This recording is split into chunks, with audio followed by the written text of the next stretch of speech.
Hey guys, welcome to Denny's. Today we're going to be going over the best EXP farms in the game for the first Descendant at the start of Season 2. More specifically, we'll go into a couple of the farms, detail what makes them the most efficient, what you can do to increase efficiency, and kind of go over some extra tidbits. Don't forget to subscribe if you feel that I have earned it, and let's jump right into the video. All right, so let's start off with a couple of prerequisites. So for the components, I always recommend that make sure everybody runs the memory with firearm proficiency and gold drop rate increase. You don't have to have that gold drop rate increase. You just have to make sure that you have that firearm proficiency. But whenever you're farming for XP, it's typically going to be really nice to have that extra gold, unless you want the extra defense if you're dying while you're trying to farm or whatnot. But for that, for the memory. And then as far as the sensor, you want to make sure that you have the character EXP gain modifier on it. Really doesn't matter if it's blue, purple, or gold. Just make sure you have one. Obviously, the higher the better. That's going to be for the sensor. Obviously, having max MP paired with the character EXP gain modifier is going to be probably best for most Descendants, other than the ones that don't actually have MP. And then you can, totally unnecessary, but you can get Kuiper drop rate and module drop rate. I would highly advise against it because you lose max HP. So I would say just make sure you keep max HP on your sensor. If you want to get like Kuiper increased drop rate on your your auxiliary power, then you can do that, but not necessary. We just want to make sure we have the memory, firearm proficiency, and the sensor with Descendant EXP gain. We're going to get that out of the way before we get into the farms. All right, so starting first with the just weapon XP. So this is nothing else, just the best weapon XP that you can get in the entire game. So for weapon XP, the mission that we are going to be choosing is going to be Fortress Defense Special Operations. Now, there is two different difficulties to Fortress Defense Special Operations. The best and fastest XP you can get is going to be the hard mode difficulty. You can get from level 1 to level like 38 or so in 10 minutes if you have a Descendant, or excuse me, a weapon EXP boost on. That is insane. You can obviously do like 8 to 9 minutes if you have all Freynas. Now, if you are using Freyna, that's the build that I recommend for this, but mainly because obviously the mobs are just sitting there spawning endlessly, so I would recommend Freyna. And if you are trying to level a specific weapon, it really doesn't matter. Obviously, if your reactor has that boost, and that's nice, but you don't need to match the reactor boost because you're trying to level weapons. Hopefully, you get one more Freyna in there, or maybe another one. All you really need is one Freyna in the mission to level that XP.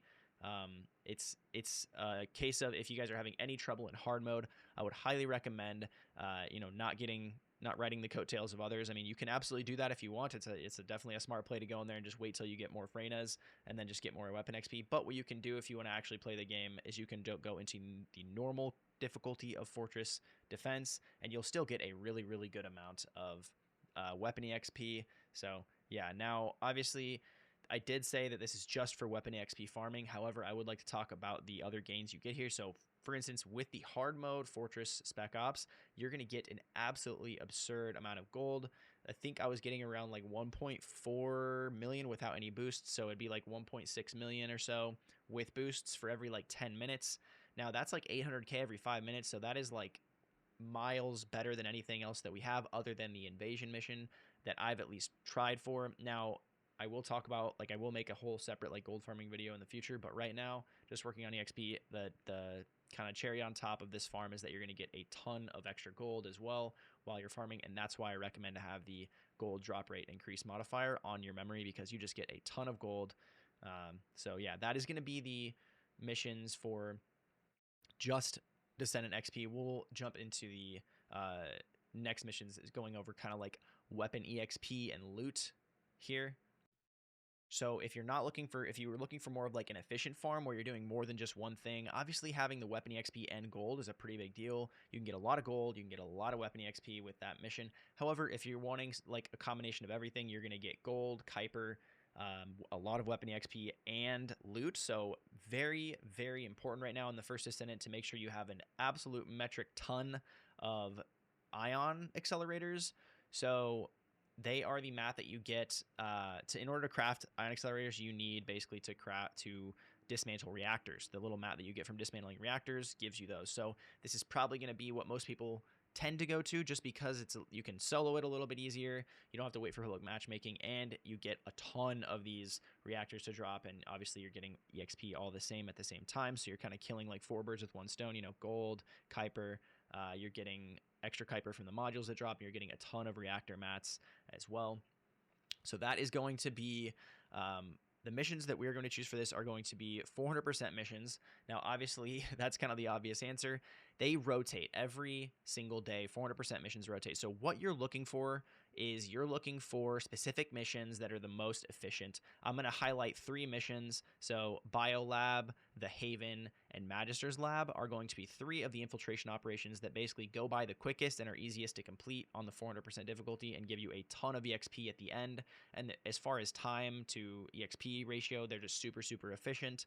So again, Biolab, the Haven, and Magister's Lab are going to be the 3 that you are looking for this. You can do 250% as well if you really don't want to wait for like a day to come where these missions are out. You can do 250% and you can get a ton of reactor mats from just the 250% if you're running with Freyna. Obviously, the Freyna build we're going to be using is the spreader build. If you haven't seen the Freyna build that I use, you can check out my Freyna build video. I will update the Freyna build video too if anything changes this season. So far, I haven't really messed with her build at all, but if anything changes, I will definitely make an updated build guide. But that is going to be the best missions as far as weapon EXP and loot. And honestly, guys, that is also going to be the best missions that you can do for Descendant EXP and loot as well. So if you want to level up a Descendant and get loot, that's going to be the same thing. I don't really want to make like a whole other section of this video going over, Descendant EXP and loot. We'll just match them all up at the same time. So if you want either Descendant XP, weapon EXP, and loot, like either or, doing the 400% and doing the 250s is going to be your best go because you're going to get a ton of, obviously, reactors to drop. You're going to get a ton of Kuiper gold. Sound like a broken record now, but you're also, importantly enough, going to get amorphous materials to go in and boss with. And killing those bosses are what's going to give you your catalyst patterns. And catalyst patterns are the only true bottleneck in the game. So it's kind of like all in one. It's probably the best and most efficient farms to do if you're already done with, obtaining your dog, leveling your dog up, and all the other stuff as well. But yeah, that's going to be the weapon EXP and Descendant EXP plus loot farms, pretty much the best farms you can do. I would like to kind of put another disclaimer out as well as far as the combo farm, like, the most efficient. You're not getting the most reactors that you can get. That's farms like the Valby Outpost farms and the brand new Void Vessel mission. It's just that you're getting a lot of everything. I want to kind of put that out there. This is not the best Ion Accelerator farm. This is just a combo farm. So yeah, I wanted to put that disclaimer out there. And now we're going to talk about just Descendant EXP. So this is if you're just trying to level up a Descendant, you just got Ultimate Sharon, you just got Ultimate Keelan, or whatever Descendant you're trying to level up. Could be literally any of the 20 plus Descendants that are in the game, obviously Ultimate included. This is going to be a tough one because we have 2 of the hard Spec Ops missions available now between White Knight Gulch and Fortress. And what White Knight Gulch, gives you is between each round, you're going to get Descendant EXP. So Descendant EXP is awarded to you basically every time you complete 2 waves, and it goes up every time. So like for 2 waves, you're going to get a small amount, and then 4 waves you get more, 6 waves you get even more, 8 waves and 10 waves are just a giant amount of Descendant EXP. So it's very good, but the only problem with this is it's a little bit harder. The bosses that spawn and the mobs that spawn are quite a bit tankier than the Fortress Defense. So for that reason, I do believe that Fortress Defense is still better for just Descendant EXP. There's a lot of extra stuff you get on top of that. Obviously, you get more frames per second because the White Knight Gulch is kind of crazy with the amount of mobs that are spawning and the amount of people that are there, like rotating, and the map is just a little bit bigger. You're moving more. So the frames are not the best there. And then you're also getting to AFK a bit more in Fortress Defense. So what I mean by that is if you're playing Freyna, or if you're not playing Freyna, if you're getting carried by Freyna in Fortress Defense, you're pretty much just kind of putting your dot down or just sitting there and making sure that you kill the Arcade shields with your weapon whenever they come out. It's a lot less of a brain requirement to do Fortress Defense. And in my testing, the XP is pretty much the same. Honestly, most times I actually got more from Fortress Defense just because you can kill stuff a little bit quicker, and you're not always going to get 3 to 4 Freynas in a White Knight Gulch. You know what I mean? If you're going to have people that are trying to level up, so if you have 1 Freyna, it's going to take you 13 to 15 minutes, whereas Fortress Defense is going to take you anywhere from like 8 to 10 minutes, even with 1 Freyna, at most like 11, 12 minutes, just because of how much easier the mobs are there, which doesn't really make a lot of sense to me, but it's how it works. But yeah, obviously the cherry on top of doing Fortress as well is you're going to get Descendant and Weapon EXP. So like it's pretty much the best farm in the entire game, bar none, just because of the amount of resources you get. I will say, if you're looking for more than just, if you want to make sure that you have enough of your ion accelerators, I really want to emphasize the fact that you guys should probably be doing 400% dungeons and 250% dungeons, just because the amount of ion accelerators you need is absolutely absurd to get reactors leveled up to 5, guys. It is something like 40 million gold, and I don't even know. I haven't done it. I haven't even done it yet. I'm working towards it, but I can tell you guys right now that it is going to take a lot of effort to get one reactor leveled up to 5. Obviously, I would say, not to go on a tangent too long, but just careful of farming reactors right now, because there are going to be some changes in the future where you're not going to have to worry about as much RNG with the chill on fire reactors and vice versa, etc.